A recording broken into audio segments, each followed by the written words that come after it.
discovered the true state of the budget was far worse than expected. Howard and Sinodinos began a policy of economic slash and burn to reduce the budget deficit. We weren't quite sure how big it would be, and the 9 or 10 billion, whatever it turned out to be, was a bit bigger than we had expected. But it stilled his determination and Peter Costello's determination that this was the opportunity to reorder some of the priorities of government. Howard and Sinodinos could not have known then what was about to happen in Australia's own backyard. Parts of it are in recession, other regions are in depression, while some countries are staggering but still surviving. But whatever their condition, Asia's woes continue to mount as the full impact of the meltdown continues to grind its way through the various economies. Here in Australia, we await the full impact. Was there a correlation between Australia's ability to withstand the Asia crisis and having a prudent fiscal policy? Absolutely.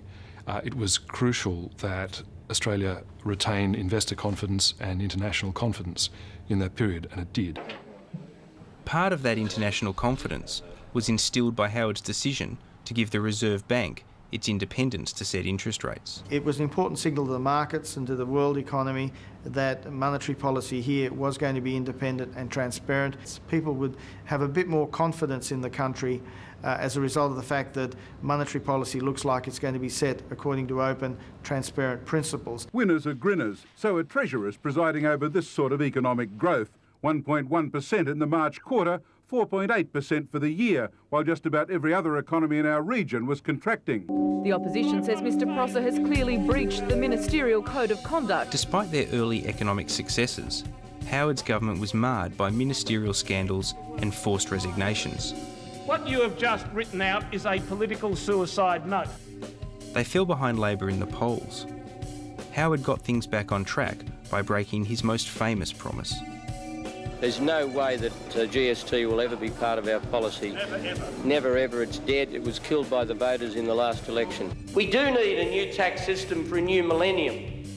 We remain committed, resolutely committed, to reforming the Australian taxation system. The idea of an unpopular tax saving a government might sound strange, but Howard is both a fighter and an ideologue. Suddenly he was fighting for something he strongly believed in. It will be good for Australia. It will be good for Australia. Someone like John Howard always at his best when he's arguing the case for something he passionately believes in, and this was something he passionately believed in. I think that's what righted the government ship and so the GST set it on the way. him. Having that big project and having a reform to sell, yes, I think it did in the end. I mean, the best thing is to lead a debate and, as a result of that, bring about change for the better. To watch an idea that you've championed for years suddenly, almost not overnight, but in the end become accepted, to watch people who previously fought against you on something in their own way agreeing with you.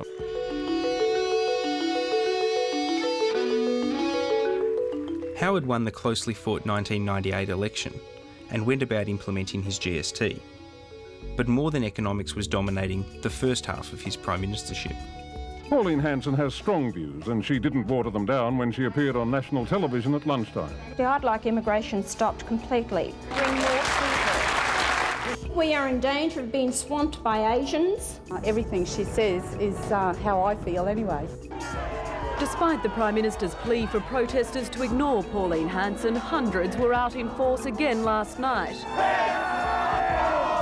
Violent, unruly demonstrations are un-Australian. If you don't want Pauline Hanson's views to spread, don't demonstrate against her. Do you now look at the way you handled the Hanson issue, and do you take on board the criticism that you should have pounced on that bandwagon sooner than you did? No, I don't. So you defend the way you handled the Hanson issue? Yes, I think there was an outrageous overreaction. Appearing to flirt with the ideas of the movement, appearing to be sympathetic, but then annexing the votes and gutting the movement. That's what he did effectively. Is that a price worth paying? Is it worth giving the appearance that you are stealing the policies if you're going to get rid of the division? Well, it was very successful politically. It won back a lot of votes for the coalition on the right of the political spectrum. It was it consigned One Nation to the historical dustbin, and it moderated the potential influence that bloc may have had with some other historical outcome. One of the huge paradoxes in Australian politics is that while Howard was winning back the trust of One Nation voters, he was actually increasing Australia's immigration intake.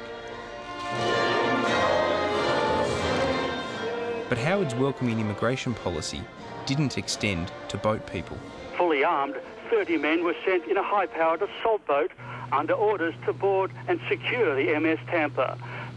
When did you first realise the political benefits in Tampa? Well, the morning that we heard that the people on the Tampa had sought to make the captain come back towards Australia, we saw then that this was a challenge to our immigration policy and that we had to do something about it. We will decide who comes to this country and the circumstances in which they come. Howard's decision to block the Tampa's entry to Australia ensured he would go down in history as a controversial figure. He had used an emotional human rights issue to improve his popularity. However, his detractors misunderstood him by not realising he also deeply believed in what he was doing. And we should not forget, blocking Tampa was very, very popular. The Labor governments were having increasing difficulty keeping public support for the immigration program. What Howard did was he beefed up the intake at the same time by taking a hard rhetorical, political line against some immigrant issues and refugee issues, actually built public support so that it's back enjoying majority support. What the hell is that? Holy... Oh my God! Oh my God! Tell me about your first conversation with John Howard after the planes hit the Twin Towers. The impression it made on him was, this attack on the American homeland showed how serious the war on terror was. Is it possible that he would have been less bullish about the US alliance had he not been there firsthand? But I think being there gave it an emotional edge that might otherwise have been missing. I think that's right. I think he really felt it because he saw them close up. He saw the impact it had on the Americans. He saw the impact it had on the administration. It gave it an emotional resonance that it might otherwise have lacked. Incumbents usually benefit when national security is at risk. Behind in the polls for most of his second term, Tampa and September 11 helped turn things around. The election was suddenly Howard's for the taking. With his win in 2001, Howard gutted Labor. He had asserted himself as a dominant force on Australian politics. The second half of his prime ministership would be shaped by how he chose to use his power. With 2 terms under his belt, Howard became more relaxed in the job. He turned his attention to Asia and increasingly travelled the world. Keating thought Asian leaders wouldn't deal with Howard, but they did.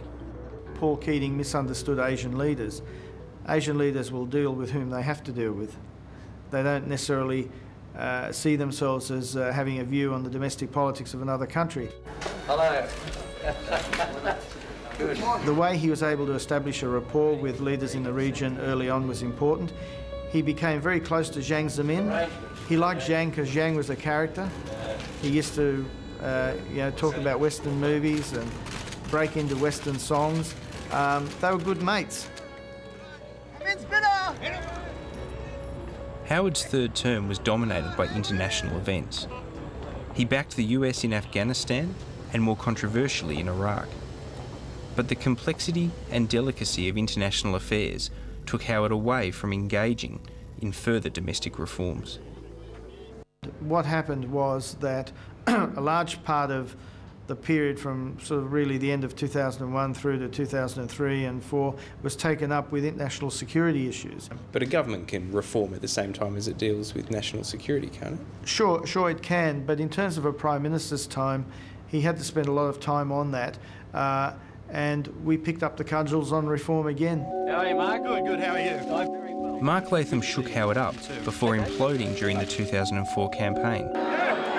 do you think of that, eh? Howard became the only Prime Minister to increase his majority at consecutive elections. But the election result was even more remarkable.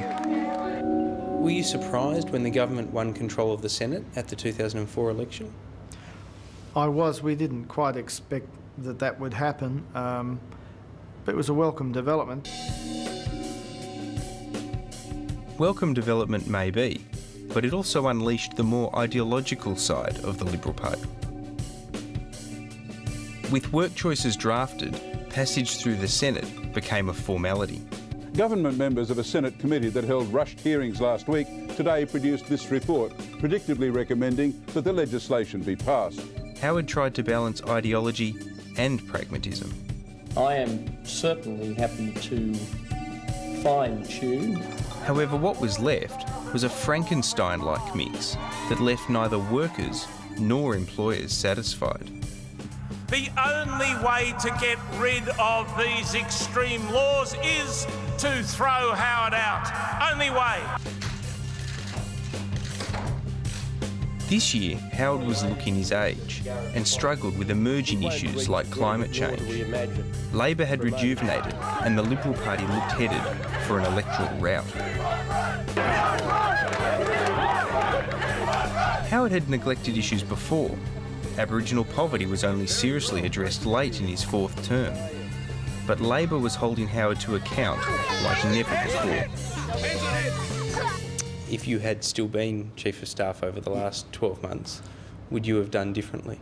Look, that's a difficult question. The thing that surprised me about the opposition leader over the last 12 months, and I underestimated him when I was leaving. I didn't think he would be as effective as he had been. He seemed to have adapted to the political side of the job very quickly. And I guess if I'd been there, I'm not sure I would have moved any more quickly than the government had to try and stop what Rudd was doing. Labor successfully exploited interest rate rises and exposed bottlenecks in the economy. But did their attacks diminish Howard's economic record? In some ways, the Howard government has been a lot more substantive, I think, than it's got credit for. People dismiss lightly the economic performance of the country as if it was somehow natural and inevitable. Well, it's not. Look around the rest of the world. Look at Australian history. It's an extraordinary run of prosperity that we've had. And I think over time maybe that would be more appreciated than it seems to be in the contemporary Australian political story. Despite the clamour of last night, it is important not to lose sight of the way in which Howard has shaped the nation. Although his critics might suggest otherwise, Howard has left a big footprint on Australian politics, sometimes in ways that even he might not have expected. Record levels of immigration are a big part of the Howard legacy. Added to that, of course, are his set-piece concerns. I want Australia to be a country which has, is a secure country, has national security. I want it to be a country of economic strength. And I also, very importantly, want it to be a country of social stability. Social stability in changing times is difficult to manage. The best leader to oversee such times is not necessarily one who embraces change unambiguously in a big picture of social transformation, but one who seeks to reassure and proceeds with caution. John Howard has always been a social conservative, but he knows the importance of radical reform. Far from being stuck in the 1950s, John Winston Howard has been a thoroughly modern political leader.